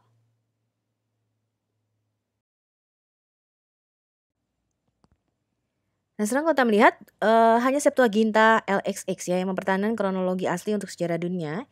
Itu yang kita ambil. Hampir tanpa kecuali setiap kronologi bersejarah baik Yahudi maupun Yunani itu memiliki tanggal untuk usia bumi yang sesuai dengan Septuaginta. Hanya dua kronologi yang setuju dengan teks Masoretik modern itu adalah kitab Yobel dan Seder Olam Rabah. Nah, salah satu bukti yang paling jelas itu adalah teks Ibrani Masoretik ini telah merusak angka kronologi sehubungan dengan usia bumi dan banjir Nuh. Adalah kenyataan bahwa mereka berada di dalam kesesuaian yang sempurna dengan Yobel dan Seder Olam Rabah. Yang korup ya, seperti kita ketahui Seder Olam itu misalnya membuat kekuasaan kekaisaran Persia itu hanya bertahan selama 52 tahun. Ketika secara universal itu diketahui periode sebenarnya adalah 205 tahun. Jadi Seder Olam ini memendekkan sejarah dunia dari penciptaan hingga Musa di dalam 50 tahun Yobel. Ya, 2450 tahun. Nah, ini menciptakan masalah serius dengan fakta arkeologi dan kronologi yang ada di dalam Alkitab, teman-teman.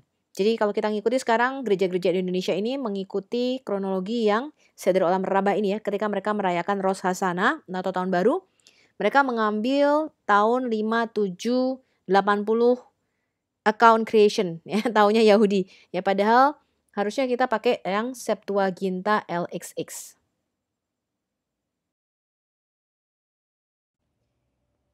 Ya, jadi kita belajar bahwa tidak semua kalau yang ngomong orang Yahudi itu pasti benar ya teman-teman ya. Anda harus cek and recheck lagi. Nah, di Indonesia ini gereja-gereja mengikuti tahunnya kalender Yahudi yang sekarang. Ternyata orang Yahudi itu merujuk kepada Seder Olam Rabah, nggak pas gitu hitungannya ya. Harusnya nggak tahun itu teman-teman ya, berarti 5781 tahun. Nggak teman-teman, ternyata hitungan yang benar adalah menurut Septuaginta.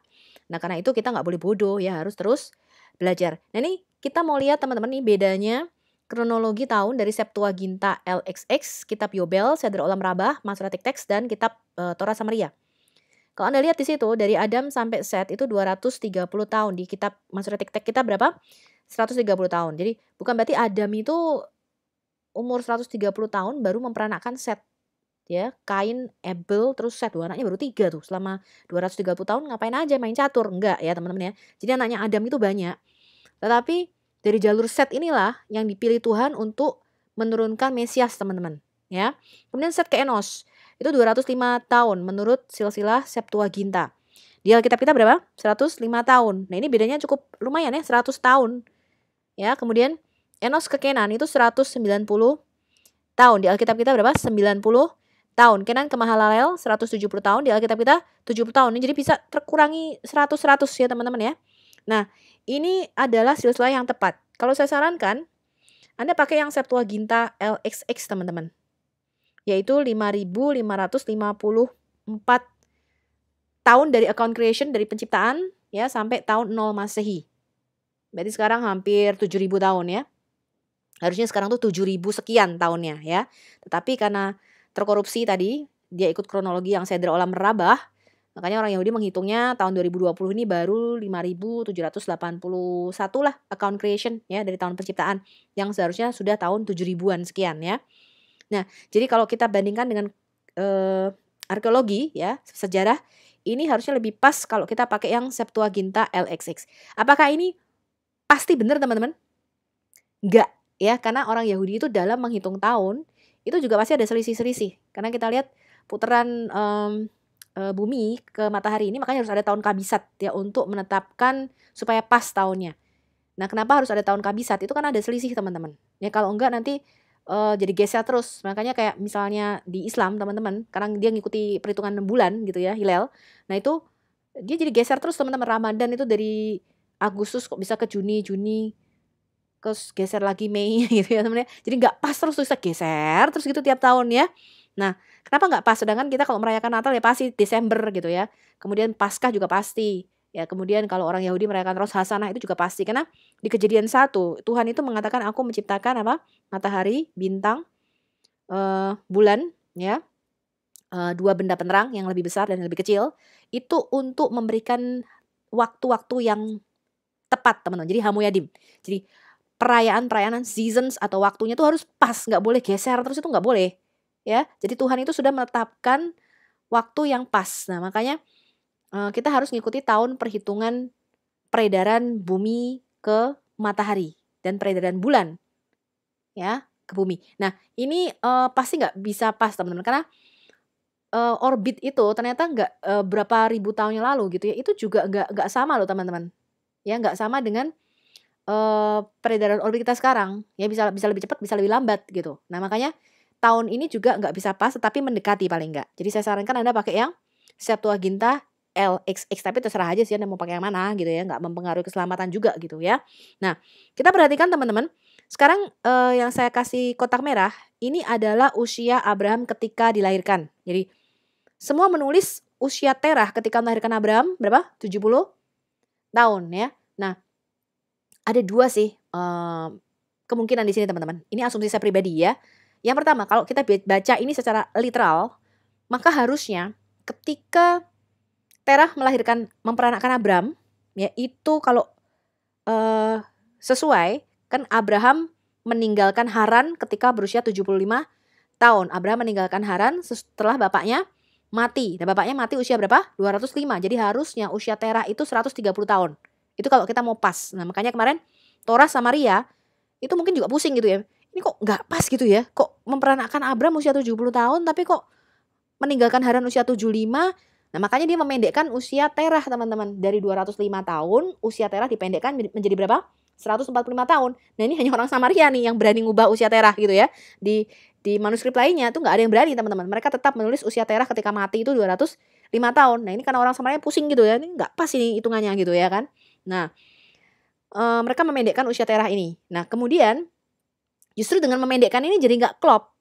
Karena ketika Abraham keluar dari Haran usianya jadi masih 15 tahun, masih teenagers gitu teman-teman. Jadi nggak klop. Nah, makna yang kedua, ini asumsi secara pribadi. Kalau memang benar, Roh Kudus menginspirasikan bahwa usia Terah ketika melahirkan Abraham 70 tahun benar, berarti ada 60 tahun di dalam hidup Abraham atau di usia Abraham ini yang hilang teman-teman. Nah ini menjadi satu makna atau pelajaran rohani bagi kita, bahwa ternyata teman-teman, kalau Anda nggak nurut sama Tuhan, usia Anda tuh nggak dihitung loh. Ada missing years, ya, the missing years of Abraham.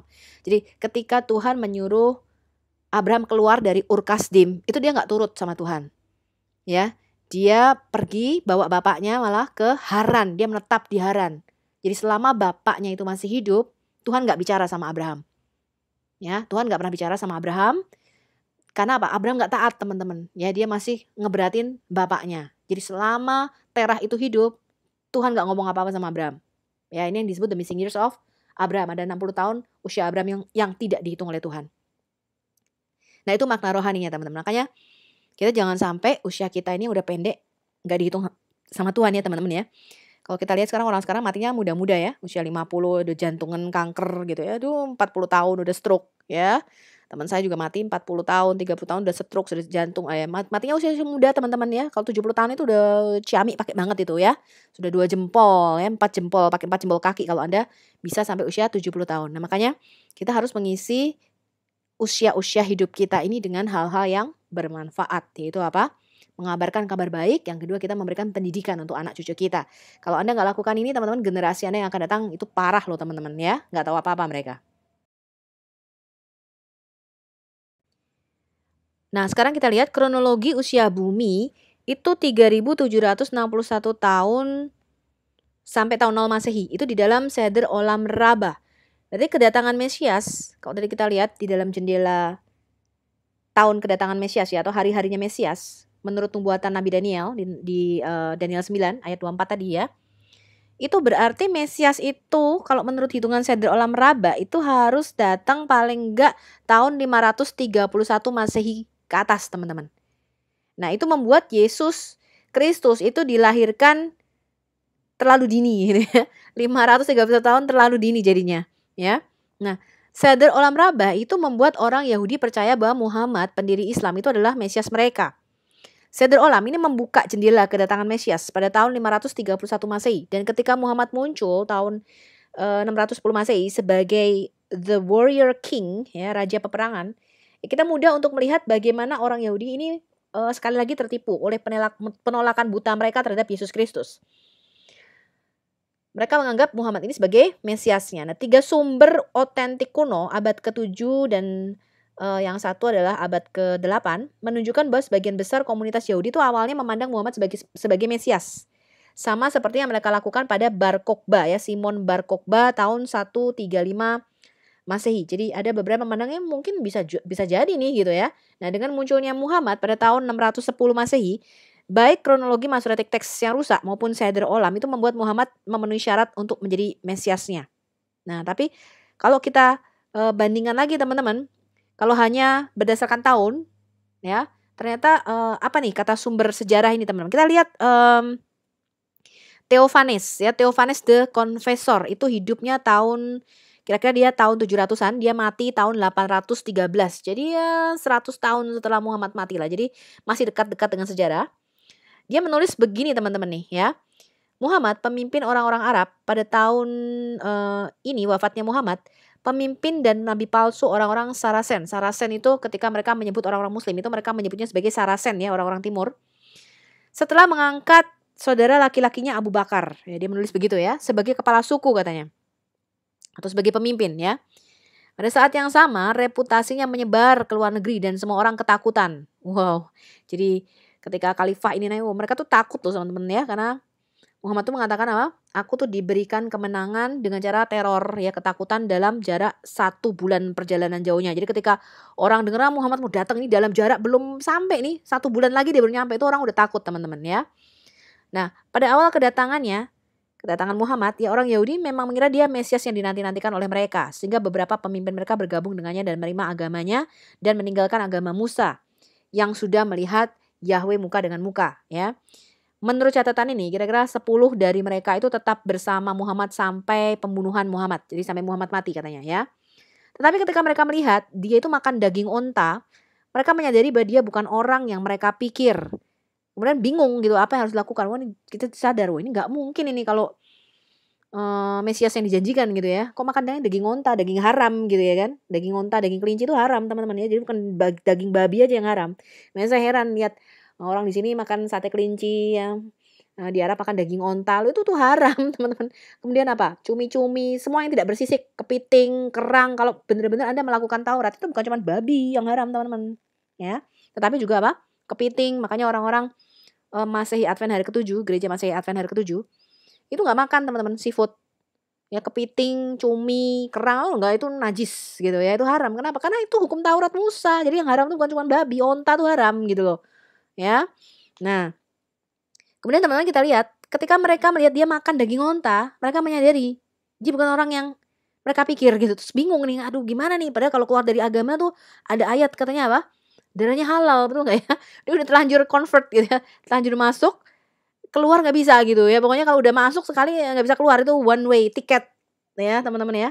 Nah, orang-orang celaka itu mengajarinya mengenai hal-hal terlarang yang ditujukan kepada kita, orang-orang Kristen, dan tetap bersamanya. Ya setiap kali Muhammad datang ke Palestina, dia itu bergaul dengan orang-orang Yahudi dan Kristen dan mencari tahu dari mereka hal-hal tulisan suci tertentu. Wow. Ya, jadi Muhammad itu ya nggak cuma langsung terima firman turun, teman-teman. Dia tuh belajar, dikatakan nanti kalau kita lihat di hadis itu duduk dari pagi sampai malam dia dengerin cerita-cerita orang-orang. Makanya di dalam Quran juga ada. Wah, ini Muhammad tuh cuma buat-buat ayat. Kenapa? Didiktekan sama dia dari pagi sampai malam. Jadi dikatakan ketika Muhammad datang ke Palestina, dia bergaul dengan orang-orang Yahudi dan Kristen dan mencari tahu dari mereka hal-hal tulisan suci tertentu. Saya rasa sih ini Madinah ya. Ya, karena komunitas Madinah itu tadinya kota Yatrib. Di situ komunitas orang Yahudi, teman-teman. Jadi Muhammad itu pasti mendengar cerita-cerita yang cukup banyak di situ, ya, dari tulisan-tulisan suci, ya, dari Tanakh. Makanya ceritanya kecampur-campur. Nah, dia juga menderita epilepsi katanya. Jadi Muhammad ini menderita epilepsi, dikatakan kesaksian orang-orang. Kenapa? Karena ketika Muhammad menerima wahyu, itu dikatakan apa? Badannya menggigil, jatuh ke tanah dia, kemudian apa? Mulutnya berbusa, teman-teman. Jadi orang melihat ini bukan sedang menerima wahyu, tetapi apa? Itu ciri-ciri orang epilepsi, dan ini dibuktikan kepada dokumen yang ditulis oleh sejarawan Theophany Confessor tahun 813 Masehi, sejarah Bizantium 284-813 Masehi. Kemudian diterjemahkan ke dalam bahasa Inggris oleh Cyril Mengo, Roger Scott, Michael Mas, Chronicle ya tahun 629 Masehi. Diterjemahkannya tahun 1997. Anda bisa beli buku ini di Amazon, teman-teman. Ya, Anda ketik aja The Chronicle of Theophanes the Confessor. Ini buku sejarah, teman-teman. Anda bisa baca.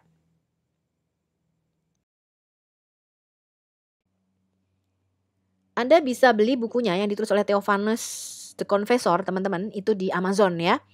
Dia adalah orang Yunani, hidup kira-kira tahun 758-760, kemudian dia mati tahun 817-818. Jadi masih sangat dekat dengan sejarah ya, sejarahnya Muhammad. Dia adalah seorang anggota aristokrasi Bizantium yang kemudian menjadi seorang biarawan dan penulis sejarah. Dia bertugas di istana Kaisar Leo IV sebelum akhirnya dia mengambil kehidupan religius menjadi seorang biarawan. Theophanes itu juga menghadiri konsili Nikea kedua pada tahun 787 Masehi dan menentang ikonoklasme Leo V, orang Armenia, di mana dia kemudian akhirnya dipenjara dan dia meninggal tak lama setelah dibebaskan. Ya, jadi Leo V itu memerintahkan ikonoklasme. Ikonoklasme itu adalah penghancuran image gambar-gambar religius. Jadi patung-patung ya, patung Maria gendong bayi Yesus gitu nggak boleh ya, harus dihancurkan semua. Tapi Theophanes mengatakan, oh nggak apa-apa, kita nggak menyembah mereka gitu ya.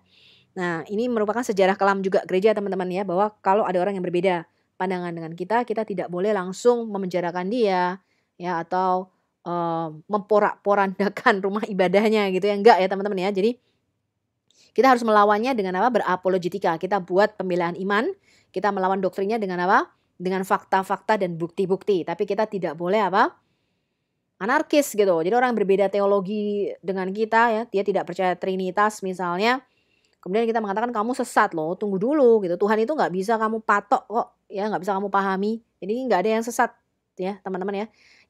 Yang sesat adalah yang tidak menerima Yesus sebagai Tuhan. Nah itu sesat ya. Tapi selama dia menerima Yesus sebagai Tuhan, memang Tuhan itu nggak gampang dipahami teman-teman ya. Jadi kita tidak bisa langsung menyatakan itu sesat gitu ya. Itu hanya suatu istilah. Nah perjalanan bersama Tuhan ini juga sesuatu yang nggak langsung teman-teman. Namanya juga perjalanan. Jadi pengenalan kita kepada Tuhan itu harus bertahap gitu teman-teman. Ya perjalanan rohani dia mungkin dia baru kenal Tuhan segitu ya nggak apa-apa gitu. Nanti dia lebih dalam lagi berjalan sendiri bersama Tuhan. Yang penting dia pada jalurnya yang pas gitu. Ya, kalau dia menyangkal Yesus ya itu sudah sesat gitu ya.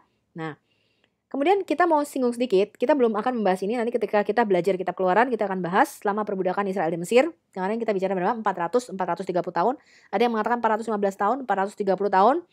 Tapi rabi-rabi mengatakan 210 tahun. Kemudian Yosefus itu mengatakan 215 tahun. Nah, kita akan membahas yang di Seder Olam Rabah dulu. Seder Olam Rabah itu menulis demikian, Yusuf itu berusia 39 tahun ketika nenek moyang kita turun ke Mesir. Jadi benar ya, Yusuf kan naik pangkat gitu ya, jadi tangan kanannya Firaun itu ketika dia berusia 30 tahun. Kemudian ada 7 tahun masa kelimpahan. Tahun pertama masa kekeringan itu saudara-saudaranya datang. Tahun kedua Yakub ngungsi ke Mesir. Jadi kira-kira Yusuf berusia 39 tahun ketika Yakub dan keluarganya pindah ke Mesir ya. Dan ditulis Lewi saat itu berusia 44 tahun. Oleh karena itu Yusuf terpisah dari ayahnya, tidak dapat melayani Yakub selama 22 tahun. Dari kematian Lewi ke keluaran itu kira-kira 116 tahun. Jadi perbudakan itu berlangsung nggak lebih dari 116 dan tidak kurang dari 86 tahun usia Miriam di kitab Keluaran. Karena itu Miriam itu dinamai dengan kepahitan. Jadi Miriam itu dari kata mara ya, makanya ada yang namanya Maria. Dari akar kata mara ini jangan suka kepahitan ya teman-teman ya. Nah, perhitungan tanggal di Sedra Olam, usia kehidupan Lewi itu 137 tahun. Sesuai Keluaran 6 ayat 16.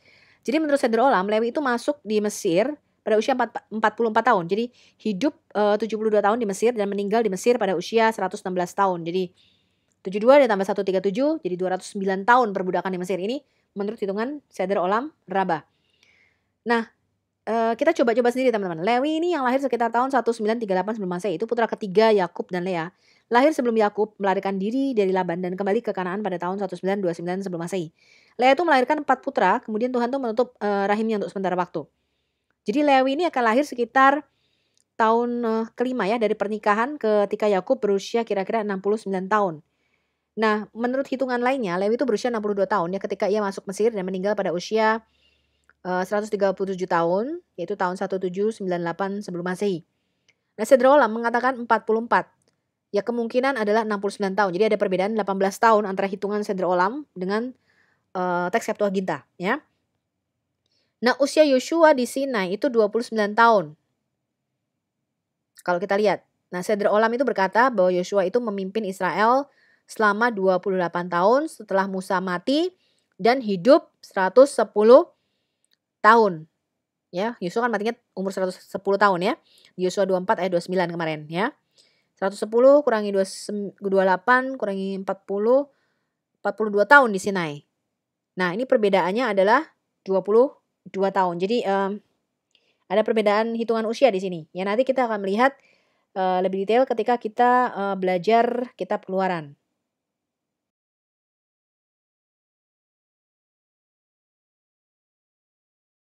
Oke, sekarang kesimpulan dari kronologi manuskrip Perjanjian Lama. Ini kita mengikuti tarik 400 tahun Israel ada di Mesir, teman-teman. Jadi kira-kira 1856, ini lahirnya huruf alfabet sejati oleh Yusuf, Efraim, dan Manasye di Goshen.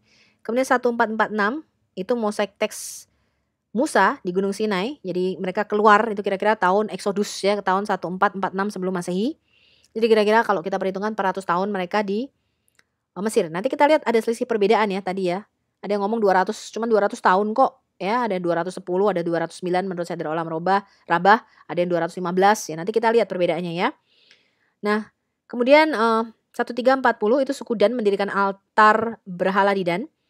1094 Silo dihancurkan oleh Filistin, tabernakel dipindahkan ke Nob. 1050 ini lahirnya teks Nayotik. Samuel mengkonversi hieroglif Ibrani ke Paleo Ibrani. Tahun 967 bait suci pertama Salomo didirikan. Jadi karena kita tahu bait suci Salomo pertama itu didirikan kira-kira tahun 967 dan Salomo mengatakan itu tepat ya. Tahun keempat pemerintahannya dia. 400 tahun ya sebelumnya itu Keluaran Exodus. Jadi kita bisa menetapkan tanggal keluaran ini 1446 ya. Nah, kemudian tahun 931 ketika kerajaan Salomo ini pecah, itu menjadi Yerobeam dan Rehabeam anak Salomo ya. Yerobeam itu mendirikan kuil berhala di Dan dan di Betel ya tadi kita sudah melihat ya. Kemudian tahun 723 ini 10 suku terhilang dari kerajaan utara Israel dalam penjajahan oleh Assyria. Raja apa? Salmaneser V dan Sargon II ya. Tahun 670 sebelum Masehi ini orang Samaria mulai muncul yang tadi kawin campur, sisa-sisa orang Samaria yang ditinggalkan itu kemudian kawin campur dengan orang Babel, orang Assyria, orang bangsa-bangsa lain yang dibawa oleh Raja Sargon II ya. Dan muncullah etnis Samaria ini teman-teman. Nah, mereka menyembah Yahweh dan berhala. Jadi Syirik ini ya. Syirik itu dosa syirik adalah mengasosiasikan Tuhan dengan berhala-berhala lainnya ya. Mereka menyembah di Betel dan di Gunung Gershim. Kemudian 623 sebelum Masehi ini lahirnya Torah Samaria yang mendapatkan salinan dari Raja Yosia. Gulungan apa? Kita belajar tadi gulungan Abishua ya. Abishua ini adalah cicitnya Imam Harun. Kemudian tahun 587 sebelum Masehi ini dimulai transisi dari bait suci ke sinagog. Ya mulai mempersiapkan kelahiran gereja. Tapi belum ya teman-teman ya. Sinagog itu nanti baru ada zaman Septuaginta. Tapi sudah ada transisinya ini. Ya karena bait suci pada waktu itu dihancurkan ya. Nah 561 sampai 533 sebelum Masehi itu terjadi konvensi besar orang Samaria itu menyembah Yahweh yang monoteis. Kemudian tahun 533 ketika Imam Esra itu pulang ya ke Yerusalem, Imam Esra itu menolak orang Samaria turut membangun bait suci yang kedua. Kemudian orang Samaria itu membangun bait sucinya sendiri teman-teman di Gunung Gershim. Ya karena nggak boleh ikut serta membangun sama Imam Esra ya ditolak. Ya kan? Kemudian mereka mendirikan kuilnya di Gunung Gershim dan menentang bait suci Yerusalem. Akhirnya di musuh bebuyutan, ya kan? Kemudian 516 sebelum Masehi, bait suci Yerusalem kedua ini selesai dibangun ya. Sampai pada zaman Yesus itu artinya bait suci kedua ya, setelah dihancurkan oleh Raja Nebukadnezar, itu dibangun ya oleh Nehemia, Esra, ya itu mulai selesai tahun 516 sebelum Masehi, itulah zaman bait suci kedua. Makanya Yesus itu hidup pada zaman bait suci kedua ya. Kemudian 458 sebelum Masehi keluar dekrit Raja Artasasta ya di Esra 7 dimulai hitungan 70 minggu atau 490 tahun dari Daniel 9 ayat 24 dan berakhir pada kebangkitan Yesus kira-kira tahun 30 Masehi lah ya. Nah 458 sebelum Masehi ini lahirnya Torah Imam Esra yang disebut Quatuor Deshim. Kita sudah belajar ya 14 penerjemah. Esra menerjemahkannya dari Paleo Ibrani ke Ibrani Aramaik. Tahun 445 bait suci pembangunan temboknya itu selesai. Tadi temboknya itu banyak yang runtuh teman-teman. Kemudian selesai tahun 445 ya sebelum Masehi. Kemudian tahun 445 sebelum Masehi itu Alkitab Perjanjian Lama, terjemahan Imam Esra dibacakan ya di podium kayu. Kita sudah belajar itu tahun baru 1 Tisri 445 sebelum Masehi. Tahun 333 itu kan Alexander Agung sudah mulai ya menjajah kemana-mana ya, mengalahkan Persia. Mengalahkan kerajaan-kerajaan kuat pada waktu itu Alexander Agung ya. Kerajaan Yunani ini. Kemudian banyak orang Samaria itu dideportasi ke Alexandria Mesir. Dan menimbulkan masalah di sana gitu ya. Tahun 330 sebelum Masehi, Alexander Agung itu membuat kesepakatan dengan orang Samaria untuk memperbaiki kuil bait suci mereka di Gunung Gershim.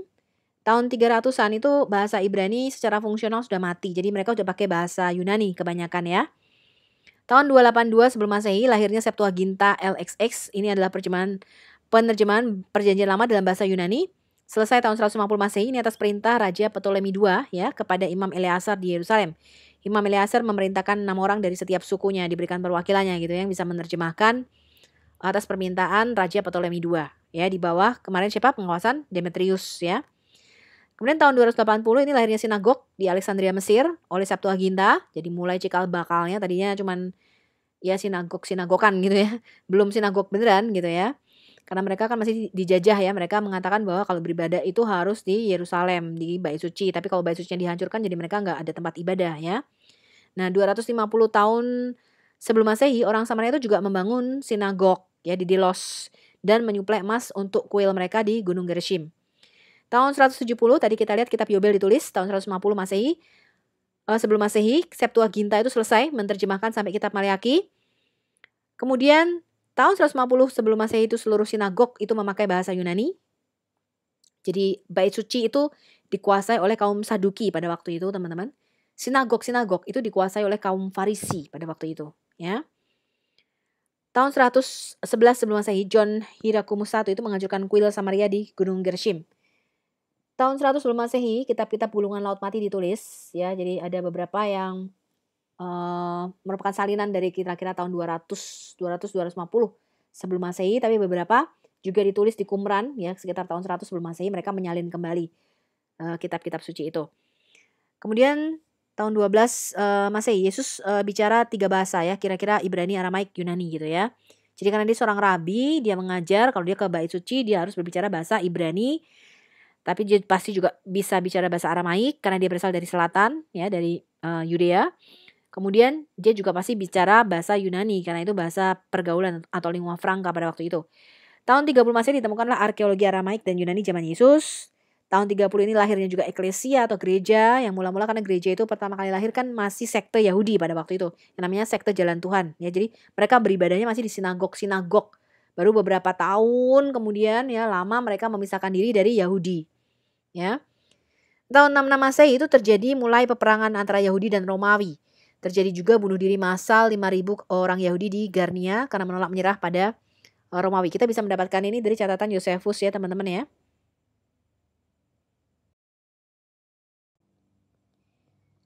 Tahun 67 Masehi itu ada 11.600 orang dibunuh oleh Romawi di Gunung Gershom pada bulan Juli. Ini Holocaust ya, pembantaian massal. Terus tahun 67 Masehi itu pemimpin pemberontakan Josephus Flavius itu tidak ikut bunuh diri massal. Tapi kemudian ditangkap dan menjadi sejarawan, menulis kitab yang penting bagi sejarah. Jadi Josephus Flavius ini dianggap double spy ya, mata-mata ganda gitu. Jadi kerja untuk Romawi juga kerja untuk para pemberontak Yahudi. Jadi dialah yang menjembatani negosiasi-negosiasi antara Romawi pada waktu itu teman-teman dan juga para pemberontak Yahudi ini. Ya, dia dianggap pengkhianat karena yang lain tuh bunuh diri. Josephus tuh nggak mau bunuh diri teman-teman. Tapi bagus juga sih Josephus nggak jadi bunuh diri ya. Jadi dia menulis kitab sejarah yang cukup penting buat kita sekarang ya, Antiquities of the Jews dan The War of the Jews. Kemudian 69 Masehi itu Romawi menangkap Efraim, membunuh 8 wanita dan anak-anak yang bersembunyi di gua. Jadi anak-anak juga dibantai pada waktu itu teman-teman ya. Tahun 70 Masehi, Yerusalem dan Bait Suci itu dihancurkan di bawah Jenderal Titus. Jadi pemberontak Yahudi ditangkap, diarak ke Roma. Pada waktu itu 1 juta orang Yahudi mati teman-teman. Jadi pada waktu itu keadaan sungguh luar biasa, ini Holocaust ya. Jadi ketika mereka menyalibkan Yesus, Pilatus mengatakan pada waktu itu ini darah orang gak berdosa loh. Kamu siap-siap gak?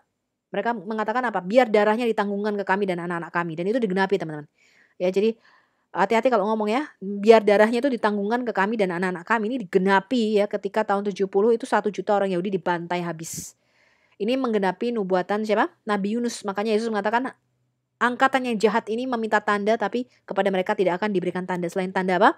Tanda Nabi Yunus. Ketika Nabi Yunus ke Niniwe, Nabi Yunus mengatakan apa? Kalau kamu gak bertobat, Niniwe, 40 hari kota ini akan diporak-porandakan. Nah, ini menggenapi nubuatan Nabi Yunus. Mereka menolak Yesus sebagai Mesias 40 hari ekuivalen dengan 40 tahun. Ya, 40 tahun kemudian dari tahun 30 sampai ke tahun 70 Masehi benar-benar Yerusalem itu dihancurkan dan nubuatan Yesus terjadi. Ya, dia menangis untuk Yerusalem dan mengatakan bahwa tidak satu pun batu akan terletak di atas batu yang lain. Jadi emas-emas di Bait Suci itu sampai dicungkil teman-teman. Ya, sampai dicungkili ya, emas-emasnya di Bait Suci itu diambil, dirampas. Jadi benar-benar kemuliaan orang Israel itu adalah di Bait Suci Salomo. Ya, jadi kalau kehilangan Bait Suci itu sama aja kehilangan kemuliaan orang Israel, teman-teman. Mereka sampai sekarang menangis di tembok ratapan ya. Nah, kemudian tahun 74 Masehi itu ada bunuh diri massal 960 orang Yahudi di Masada. Kemarin kita lihat ya, kecuali wanita-wanita itu nggak bunuh diri. Yang laki-laki itu semua bunuh diri ya, dengan cara apa? Melempar undi. Kemarin kita belajar ya, di Masada. Kemudian 132 Masehi itu Simon Bar Kokhba, tadi yang dipercaya sebagai Mesias, itu dibunuh oleh Kaisar Hadrian. Jadi Simon itu melakukan pemberontakan pada waktu itu sekitar tahun 132 Masehi ya. Simon Bar Kokhba ini digadang-gadang sebagai Mesias. Nah, tahun 132 ini orang Yahudi yang Kristen tidak mau menerima.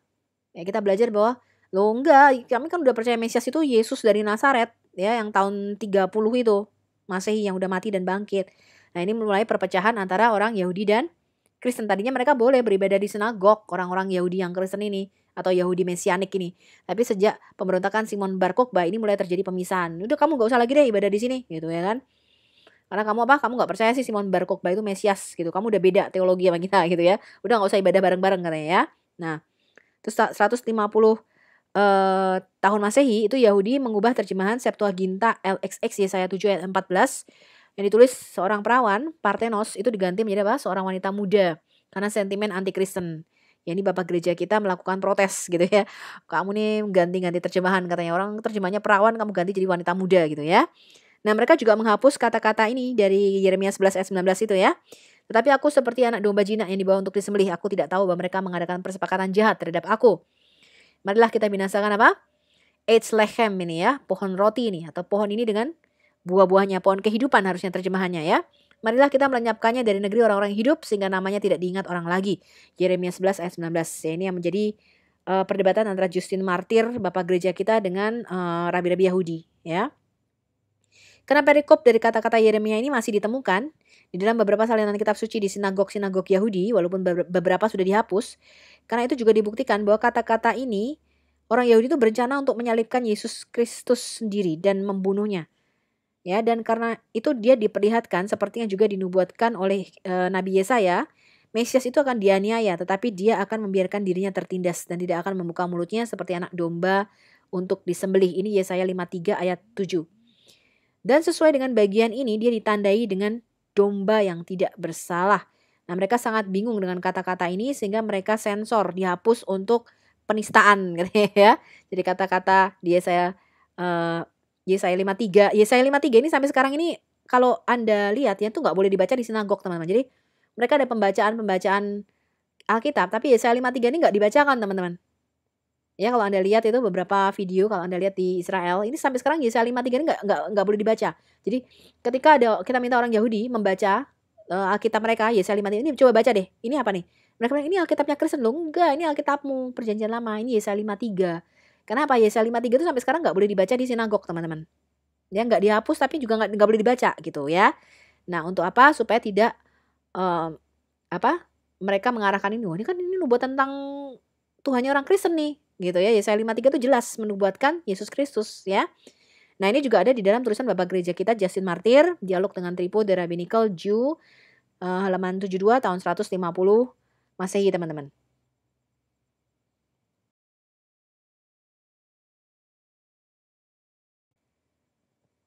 Kemudian tahun 160 Masehi ya tadi Seder Olam Rabbah ditulis di Sipori, Rabbi Yosef ben Halafta ya.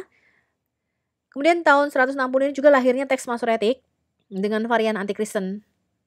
Kemudian tahun 200 Masehi itu penyelesaian Misnah di Sipori. Jadi Talmud itu dimulai sekitar tahun 100-an lebih lah, 135 itu ya. Rabbi Yehuda Hanasi atau Yehuda the Prince itu mulai memikirkan ini kalau nanti terjadi pembantaian lagi, kemudian para rabi ini dibunuh, Torah lisan ini sudah nggak ada lagi yang bisa meneruskan gitu kalau kita mati, ya kan? Makanya Rabbi Yehuda Hanasi dia mengatakan udah mana dia tulisan-tulisan para rabi ini komentarnya mana dikumpulin sama dia, kemudian dia edit teman-teman. Jadilah Talmud ya dalam bentuk Misnah dan Gemara nanti ya.